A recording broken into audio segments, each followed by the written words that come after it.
And a special thanks to former Bureau of Land Management Director, Mr. Abbey, and former Deputy Director, Mr. Bisson. Thank you very much for being here to share your perspectives and your experiences with you. We're gathered here today before 159 federal employees have to decide whether to uproot their lives or be forced out of their jobs. The Trump administration is asking its own employees to make an impossible choice. From all the available evidence, the damage this will do to families, to careers, to the agency itself seems to be the point. Trump's Interior Department is trying to paint the BLM reorganization as an act of good governance, as a way to bring resources closer to the ground. We know that this is really what this really is. This is a shameless attempt to destroy the Bureau of Land Management. Earlier this year, Trump's Chief of Staff, Mick Mulvaney, bragged that moving part of the Agriculture Department out of D.C., which caused roughly 3/4 of the career staff to quit, was, quote, a wonderful way to sort of streamline government, and essentially a reduction in force strategy. The forced removal of BLM staff based in Washington comes from the same intentionally destructive playbook that Mulvaney was referencing regarding the Agriculture Department. It's an attempt to remove any obstacles to the administration's agenda of opening public lands to fossil fuel corporations and to undermine the mission of the agency the administrations and its allies simply don't approve of. This move is not being made in good faith. They gave employees only 30 days during the holiday season in the middle of a school year to decide whether they can uproot or should uproot their families. They are forcing this move on policy staff who have good reason to be based in the nation's capital. They consistently and have consistently ignored the fact that 97% of the BLM staff already live and work out in the field. Throughout this entire process, we've heard staff say that they weren't involved, that they weren't asked, and no one consulted them.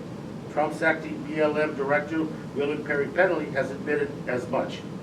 As we pointed out last week, DOI hasn't even demonstrated good faith effort to comply with civil rights laws or analyze potentially disparate impacts on the forced move. Our committee has seen no analysis, no planning, no budgeting besides the back of the envelope guesses and a promise that this administration knows best. BLM employees, American taxpayers, and the public land users deserve much better than that. That's why I'm very happy to announce that the Government Accountability Office has agreed to review this move and determine if it was properly planned, analyzed, and whether it will deliver the benefits that the administration has been claiming. The Interior Department needs to show its work finally. It needs to share its cost-benefit analysis, which we've asked for time and time again. It needs to give GAO unfettered access to the employees whose lives are being intentionally hurt by this move. If this administration is confident the move is defensible, GAO should have no problem confirming it.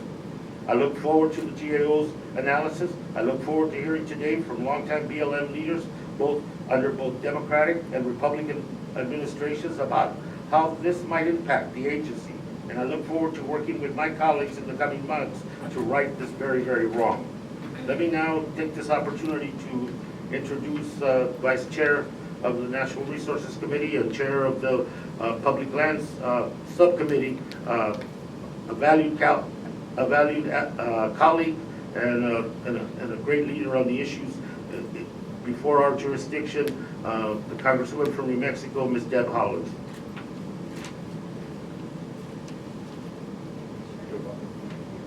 Thank you, Chairman, and thank you all so much for being here today.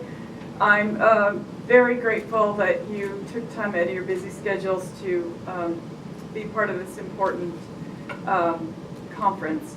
First, I'd like to thank Mr. Abbey and Mr. Bisson for sharing your stories with us. They're very important, and I want to start today by offering my sincerest apologies to the hardworking staff of the Bureau of Land Management who are being forced to make a difficult decision by tomorrow. Will they uproot their lives or be forced out of their job this season?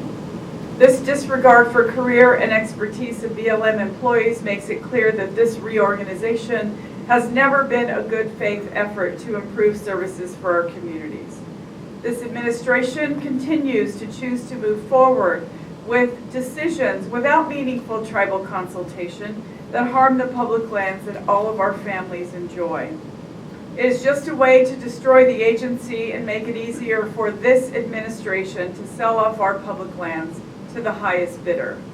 As a 35th generation New Mexican and an enrolled member of Laguna Pueblo, I know that this change will not come without costs. The administration has openly admitted that it did not consult with Indian tribes when they decided to completely reorganize the BLM. This administration's decision to reorganize the Bureau of Land Management will continue to negatively impact tribes.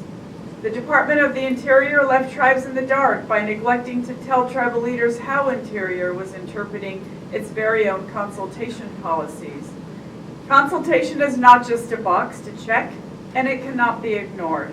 This administration refuses to reconsider this decision, ignoring their responsibility to the future of our communities and instead prioritizing their partisan ideological agendas. Tribes and communities across the West rely on the Bureau of Land Management every day to process permits that help keep businesses running, and the agency protects more tribal cultural resources than any other federal agency. Yet somehow this administration feels that tribes shouldn't have a voice in this reorganization. They ignored our committee's requests to halt the process until appropriate government-to-government consultation occurred, and when we requested evidence of tribal consultation, they sent hundreds of pages dated months before the reorganization was ever outlined. This is deceptive and callous. And it shows yet again that the Department of the Interior doesn't care who gets hurt in their quest to push their anti-government agenda. Folks won't be able to count on finding staff working on these jobs because so many career civil servants are leaving rather than being forced to uproot their lives and their families. It's very absurd, and it's why this administration can't provide a sensible explanation for this wasteful action. The reality is that there's no justification for these changes. If there was, the Department of Interior would have shared them with our committee and with the public long ago. Instead, they rely on unsupported claims while ignoring their obligations to sovereign tribal nations and the interests of their employees, taxpayers, and our public lands. I too look forward to seeing what the Government Accountability Office has to say about this rushed process, and I look forward to working with Chairman Grijalva to make sure this blatant abuse of authority isn't repeated. We cannot let this administration make moves that make it easier to give away the lands that families across the country enjoy. And I'm very, I'm not sure who I introduce next. You're going. Thank you. Thank you very much, Chairman, for giving me this opportunity. Thank you very much.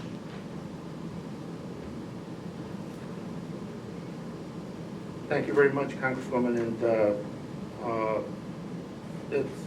I want to introduce someone that I've had the pleasure to work with, former BLM Director Bob Abbey.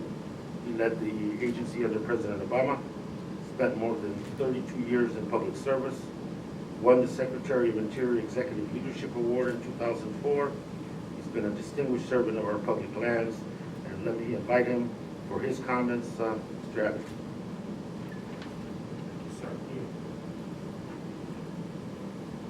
Good morning. Let me begin this morning by expressing our deepest gratitude to Chairman Grijalva and to Congresswoman Haaland, as well as to the other members of the House Natural Resources Committee who work hard each day to ensure the responsible management of our nation's natural, cultural, and historic resources. The work that these members perform each day along with their staff is important in helping citizens become better informed of the lands and resource assets that they themselves own, and the opportunities as well as the obligation that each of us have as members of the public to ensure that these lands are properly managed, not just for today, but for future generations. I'm Bob Abbey, and with me today is Henri Bisson. Both Henri and I have had long-standing careers in the Bureau of Land Management, spanning over 3 decades. Each of us, served in various roles growing up through the agency, serving in the field offices as well as state offices and in Washington, D.C. We're here today representing the Public Lands Foundation, a nonprofit, nonpartisan organization whose membership includes hundreds of former BLM employees as well as public land stakeholders.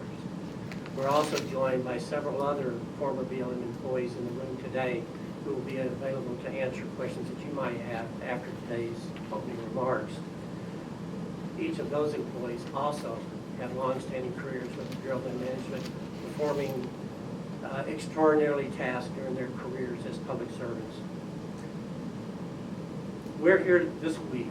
All of us traveled to Washington, D.C. this week to meet members of Congress and specific legislators to discuss our concerns with the Department of Interior's plan to relocate the Bureau of Land Management headquarters from Washington, D.C. to Grand Junction, Colorado. This is an ill-conceived plan, and our message to the legislators that we're meeting with is a very simple one. This reorganization, if implemented, will prove to be disastrous for the health of our nation's public lands, for public land stakeholders and rural communities, for tribal nations, and for the Bureau of Land Management, the agency has been mandated by Congress to manage these public lands on behalf of all Americans. We recognize that every administration has a right to its own policy preferences as we work throughout our own careers in both Democrat as well as Republican administrations. But regarding who is president or serving as Secretary of Interior, one of the primary missions of the BLM is to maintain a balance between the development of much-needed resources from some public lands and the conservation of others for the enjoyment of American citizens and visitors to this nation. Moving senior staff and BLM leadership whose successful performance depends upon them being in the nation's capital will result in a lack of internal oversight needed to ensure that the agency is meeting a wide array of public demands consistent with laws, regulations, and related policies. The relocation plan has already adversely affected the morale of the current workforce within the Bureau of Land Management, which really makes it very difficult for BLM to meet existing commitments or accomplish the current administration's public land management goals. There is validity in the department's talking points in support of their relocation plan, which highlights the importance of having BLM employees near the land that is managed by the agency. As Chairman Grijalva indicated, this is why 97% of today's BLM workforce already live in the western United States. This is also the reason that BLM state directors in these states have the delegated authority for making land use planning decisions and for authorizations on public lands under their jurisdiction. The political forces behind the relocation strategy have made little information available to members of Congress or to the public. The one consistent message that they have shared routinely is that the Secretary of Interior is moving forward as quickly as possible with the relocation plan in spite of expressions of opposition by some members of Congress, by public land stakeholders, and by the employees themselves.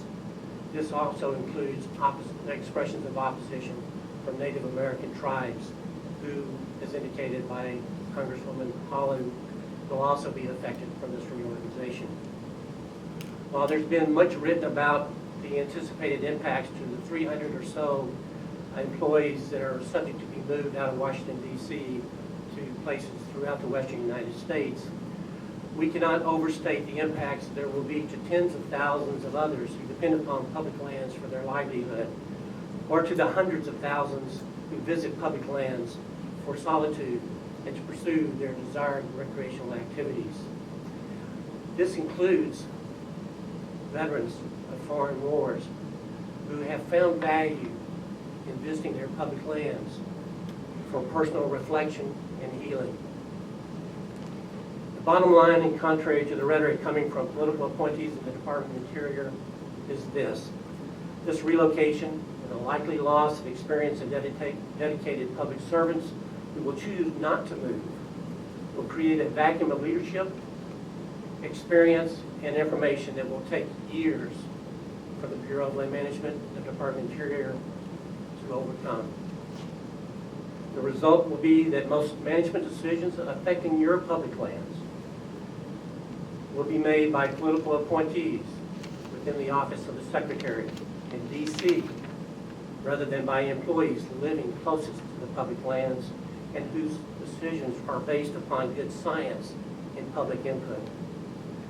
This seems, at least to me, to be a bit ironic given the talking points and stated justification from the department for this relocation plan. For the members of the media that are in attendance today covering this story, I want you to know that we truly appreciate your reporting, as it is our hope that the more people who hear about this plan will become more engaged and begin asking more questions, important questions, about the Secretary's strategy and the analysis behind the current proposal. Chairman Grijalva, we certainly appreciate your continued insistence that this information be made available to not only your committee, but to all of us, so that we have a clearer understanding of what the true motives of this relocation plan is. Thank you for your time.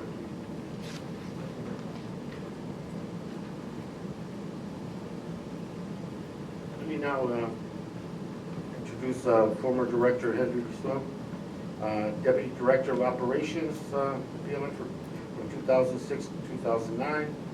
He also received meritorious presidential rank awards, 2 of them, several secretarial executive leadership awards, a leader and a strong supporter and advocate for renewable energy as part of BLM's mission.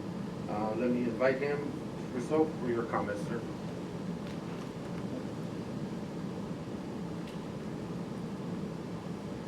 Thank you, Mr. Chairman. You have my sincere thanks, and Congresswoman Haaland, we appreciate everything that you and all the committees have done on the House side. We certainly do. I retired about 10 years ago, and this is the year that I promised my wife I was going to quit being so busy failing at retirement and spend more time with her. But as the spring and the summer passed and I began hearing about the plans to move the BLM headquarters west, the more I learned about what little has been released about the plan and the stated reasons for the move, the more concerned I became. So I decided I had to renege on that deal with my spouse and try to do something about it. And that's why I'm here. Bob Abbey has already expressed some key concerns regarding this planned headquarters move to Grand Junction, so I'm going to take a different path with my comments this morning. I spent more than 34 years in the BLM at all levels of the organization. I deeply respect the women, men, and volunteers, so many of them that I work with all of those years, and those who continue to work for the BLM today. Like Bob and other retired career executives that are here today, I worked for many administrations of Republicans and Democrats alike. During my career, I worked in Washington 3 different times for a total of 10 years. So I understand the value of having people in Washington carry out the mission of the Bureau. And I understand what critical functions are accomplished in D.C. And Washington employees, I must tell you, are some of the most dedicated, experienced, and knowledgeable employees that we have in the Bureau. Many grew up in the West. They've already brought Western values back here, and so they look at that view when they're thinking about the work that they have to do. Many of them worked in the West earlier in their careers, and they find themselves in a situation that they've been asked for no input on something that's going to affect their lives. Many cannot make this move for family reasons and are heartbroken by the current circumstances. They must take it or leave. No one knows how many BLM Washington office employees will actually move. And based on things I have heard, it will be very few. I guess perhaps we'll know more after tomorrow when all of these letters must be signed that they've received. But the numbers are not good, and it's going to leave a huge vacuum in the Bureau of leadership in the future. The resulting loss of so many senior employees will cripple BLM for many years to come. During our careers, and I'm speaking for all of the retired former BLM employees, senior managers that are in here, we were reorganized multiple times. We were downsized. We were right-sized. And now we're seeing a key part of the BLM, its national headquarters, being outsized and marginalized. This has to stop. From about 2005 to 2008, I was tasked with leading a team effort to thoroughly examine the BLM and develop a plan to make the Bureau more efficient, eliminate redundant functions at higher levels, and restructure the BLM to better accomplish its mission on behalf of the American people. This team was internal and comprised of several senior executives, managers, and support leaders from different functions and disciplines. When I moved back to DC in 2006 as the Deputy Director for Operations, I was tasked with implementing the strategy that we had devised. We looked in all the nooks and crannies of the BLM. We consolidated all the functions we could at the National Operations Center in Denver. We eliminated operational functions from Washington, D.C. We delegated all that we could out to the state directors, and we worked with them to establish a field structure which still exists to function most efficiently in the field. But we did something different than what we are seeing with this headquarters proposal. We engaged all of our senior executives in the decision process. We engaged our stakeholders, and we got into the political process and spoke with our members of Congress from the states where we all worked. And when we made the decision to proceed, we had complete buy-in at the political and career levels of BLM and the department. We engaged the right people. We listened to their concerns and suggestions. We adapted the proposal, and we moved forward successfully without controversy. This is not happening right now. In the intervening 12 years, I would be the first to admit that there has been some mission creep in the Washington office, and unnecessary functions and resources, which are primarily operational, should be moved to the field. In fact, I believe that senior leaders in the Bureau right now identified 74 operational positions in Washington that should be moved out before this whole process began. However, the current plan by the department is radical, it's unnecessary, it's not well thought out, and will create an ineffective BLM management structure and weaken the BLM's responsibilities under the Federal Land Policy and Management Act. Furthermore, this plan was developed with little or no input from career Bureau leaders. It's being dictated by political officials without regard for the long-term consequences and will harm public land management for many years. If instead the administration had sat down early on with BLM senior leaders and said, we think there are too many BLM employees in DC. We think more of the organization should be in the West. We think we need to reduce the size of the BLM headquarters. We want to spread operational positions out to the field where more resources are needed. We want to reduce the office costs in DC. And we think the director and principal staff should be in the West. Would you all help us figure this out? What makes sense? Can you work together and come back in 30 days or so with a rational plan on several alternatives? Can you identify the pluses and minuses as it relates to getting the work of the Bureau done on behalf of the public? If they had done that, I don't think we would be here today. They would have a rational plan that could be implemented and the buy-in needed to succeed. And I guarantee you it would not look like the current plan. It would look a lot better and would be acceptable to the majority of people that the Bureau has to serve. So my message to all who would listen is, please stop dismantling the BLM and protect your public lands. Only 3% of BLM employees are located here. The other 97% already live and work in states, counties, cities, and towns where they work. Please keep a voice on public lands in DC. A BLM professional resource management staff in DC ensures that all of the management decisions are considered, all of the management issues are considered when decisions in DC are made. Collaboration with other federal agencies and stakeholders in DC is critical to the future of land management. Congress can take actions through the appropriation process to stop or delay this action. Please at least delay it until the DOI produces a well-thought-out proposal that is vetted internally with BLM, with stakeholders, and with the Congress. Thank you very much.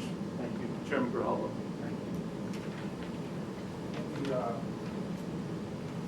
Thank you, everybody, and thank the foundation in particular for facilitating the presence of the career professionals that are going to be talking to our colleagues today. Very important. I want to also acknowledge that with us is former state's directors of Idaho and Colorado, and Mr. Ray Brady, who was the former chief of the Division of Lands and Realty and a graduate of a very distinguished university, University of Arizona, which we share in common. I think the gentleman, laid out what was a preoccupation and a concern for us on the committee, on our side of the aisle. A concern having to do with transparency, a rushed process, and real questions about the motivation behind this decision. It's gone forward. The requests that we have made time and time again are the same requests that we made to GAO, and they're going to proceed to try to get that information. Going forward, I think it was said at the end that this is the consequences and the damage that can be done with this move can be severe, and it can be deep, and it can be profound to an agency who not only states in the West depend on, but those of us who still seek empirical information when we make decisions here in Congress depend on the staff that has been here, that 3%. So going forward, we wanted to highlight, to announce the GAO study and any future actions that myself and Congressman Haaland are going to be taking regarding further compelling of information from the agency. Those will be forthcoming as well as we turn into the new year. Let me now open it up for questions. Invite the speaker, Ms. Haaland, if there's any questions that are directed to any one of us. And of course, I'm sure that our guests as well are available. Yes. Hi, Kelly Lunny from E&E News. Chairman Grijalva, you mentioned that you're looking to try to do something in the coming months to stop this. What do you have in mind, and is there anything you can do right now to delay the move since it's impending and the appropriations process is on its way to being finished up for 2020? I think I've spoken directly to appropriators regarding the move and the money being allocated, if any, for that particular move, number one, and for them to check as well and make sure that the information that we requested, that GAO is going to be looking into, is also provided to them for their deliberations as to the propriety and the necessity for those kinds of expenditures, number one. Number two, come January, we will, formally, as a committee, deal with the issue of subpoena power for the committee as we finalize those legal steps, and we will utilize this on this issue because it has been an issue that from when Zinke was secretary, the issue came up, and it's been ongoing. And this is one of those issues in which the documentation of us requesting information in order to justify the decision that was being made was never forthcoming, regardless of what the spokesperson for the industries, for the industry, Freudian slip, for Interior, said that they had briefed all the members, that they had given every piece of information necessary. That's not true at all. And that is one of the compelling areas in which we're going to look at as soon as we deal with the authorization of subpoena authority for the committee. So you are going to pursue? Yeah, we have to pursue, and this is one case in which the role of the committee and the jurisdiction and its oversight function has basically been parted, and we feel that we have more than enough ample reason to pursue it further than that. But the GAO report announcement today is important, and at the very minimum, it should make the agency now, through its own volition, think twice before it continues to go forward with that. Chairman Grijalva, Jacob Holzman, roll call. Are you concerned that without giving money for this move, the employees may be left without there's a concern that without the bonuses or without any kind of money as a cushion, this may, what are you doing to try and give some kind of cushion, I guess, some kind of assistance? You say that this is Well, going with the appropriators, I see, your point is well taken, and there was it's a concern that you're punishing individuals as opposed to getting the information from the agency. Yeah, absolutely.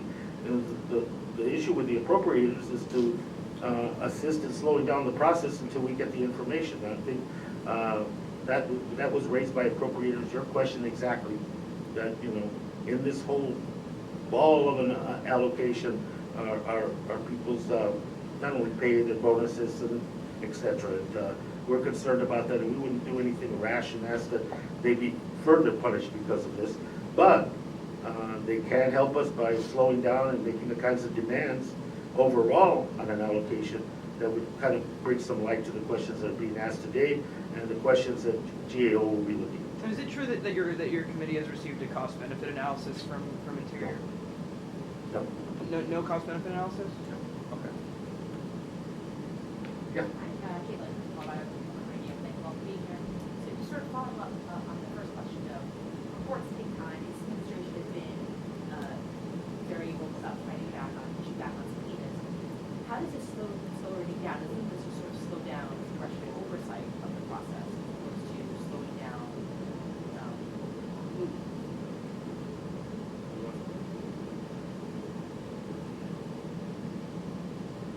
Past history with this administration, in particular to this department, is not good in terms of responding to your question.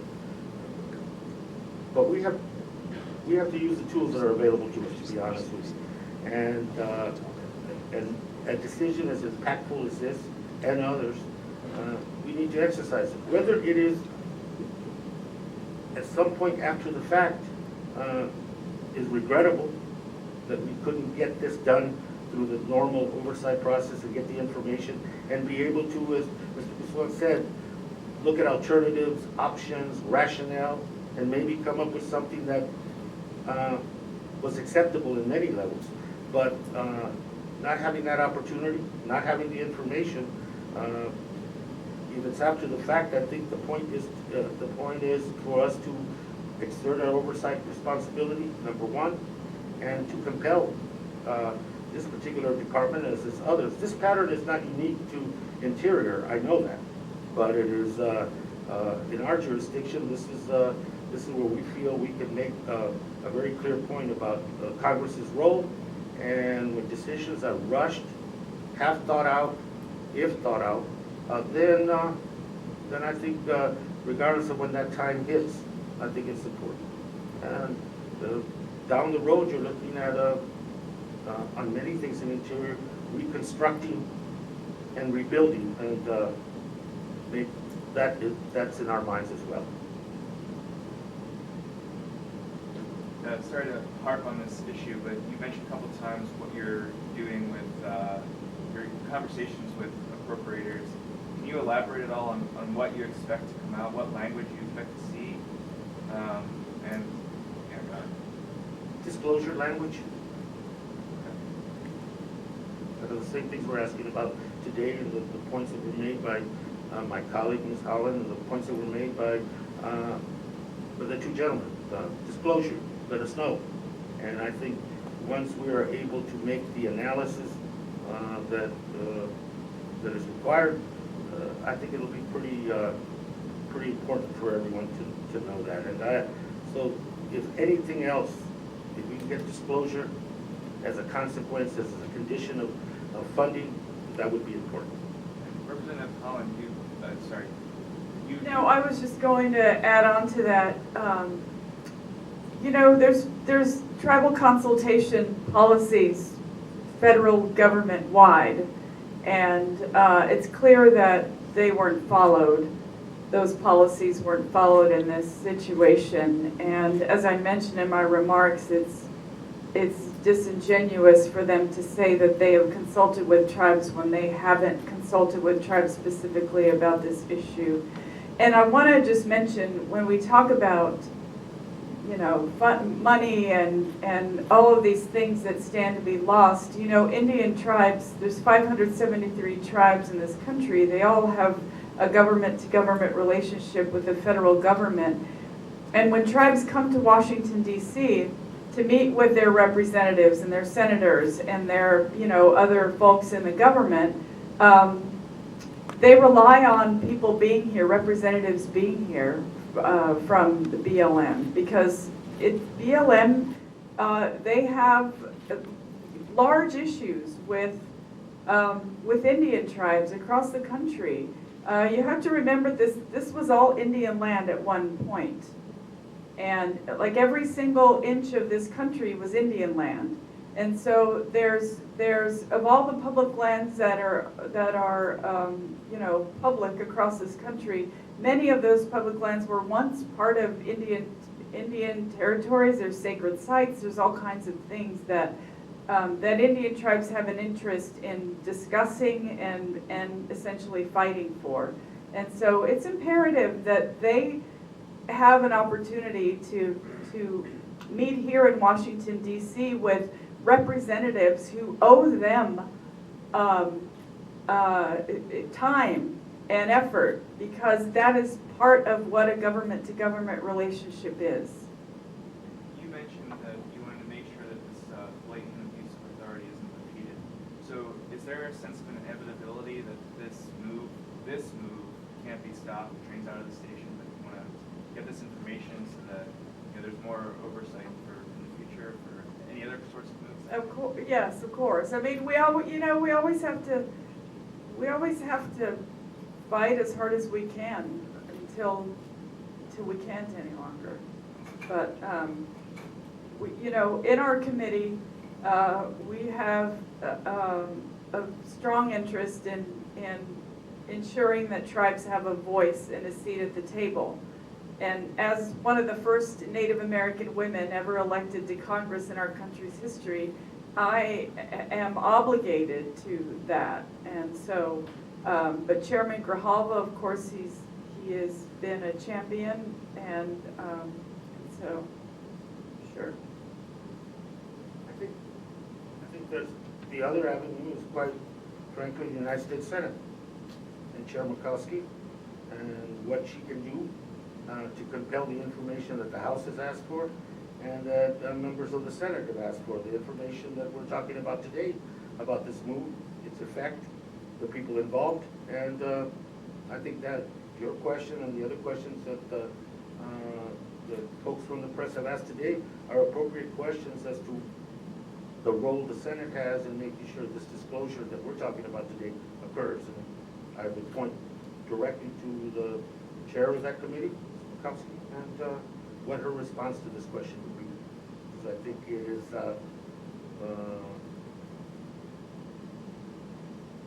it's a co-equal branch. They have the same prerogatives we do, and I don't know if they're exercising them or not. Can I just clarify that point really quickly, just to make sure I'm accurate here? As you were saying earlier, there's the sense that you may provide money in exchange for disclosure, or are you possibly going to give any money for this relocation? Well, not to pass the buck, but that a lot of that discussion is with the appropriators. The issue is if all else fails, language to particularly disclose to have as a condition of would be acceptable. Not a, I wouldn't categorize it as a trade, but there would be, yeah, that's one way to compel. It would be a good way. It's a way available to us. Okay, thank you very much. And there's other folks here from, oh, I'm sorry, go ahead. Quick question. I know you said that you have no way to know for sure how many BLM employees in DC would go to the new location, but have there been any sort of estimates of unofficial ones? Please. We've been sensitive to the situation of employees who have given these letters. And so, we have not wanted to put them in an awkward position in terms of letting us know what they were planning on doing with it. But the information we have indicates that there won't be many moves paid for to Grand Junction or anywhere else in DC, employees are leaving. They're finding other jobs, they're valuable employees, they're finding jobs in other bureaus. Morale is very low in the Washington office right now. And, tomorrow they'll have to declare one way or the other, but we understand that there will be some who will ask for another 30 days or 60 days to try to put their lives together to figure out if they can do it or not. Some will say, we're gonna move, and they'll be given 120 days, and before that 120 days is up, they'll be looking for other jobs, and they may not ever make the move. So there won't be many bonuses paid, we don't believe, and it may be as few as 15% of these folks are actually gonna make this forced move. So you're but there will be some that you, in your opinion. Absolutely, there will be some people who will make that move. I think they have sufficient dollars to do whatever it is they decide to do, but time's a wasting. And before we get through all the congressional oversight and everything that's happening, those employees will be gone. And I really think that for a lot of these headquarters people, because they have such unique backgrounds and skills, they ought to be paying them retention bonuses and letting them work wherever the hell they want to. They're so valuable that to lose them is going to leave a huge hole in the Bureau's ability to do its functions, national level functions, not the decisions that need to be made in the field, the stuff that has to be done here. It's going to be impossible to get it done with all these people gone, and hiring new people who don't have a clue how things work better. It's just not going to work. Thank you. Before, two areas that I think we shouldn't forget. I think Congresswoman Haaland brought up the important ones: government to government consultation and trust responsibility, constitutional responsibility that the federal government has in terms of tribes in this country. That hasn't been exercised, and that's one of the areas that is, we feel has been run around and not dealt with. The information they provided was dated, to say the least. And so that's an important area. The other area is the disparate effect on career employees of color in this move, and that's an area in which we raise questions as well. Thank you a lot for showing up. Appreciate it. Thank you, gentlemen. Ms. Haaland, appreciate it. Thank you. Thank you.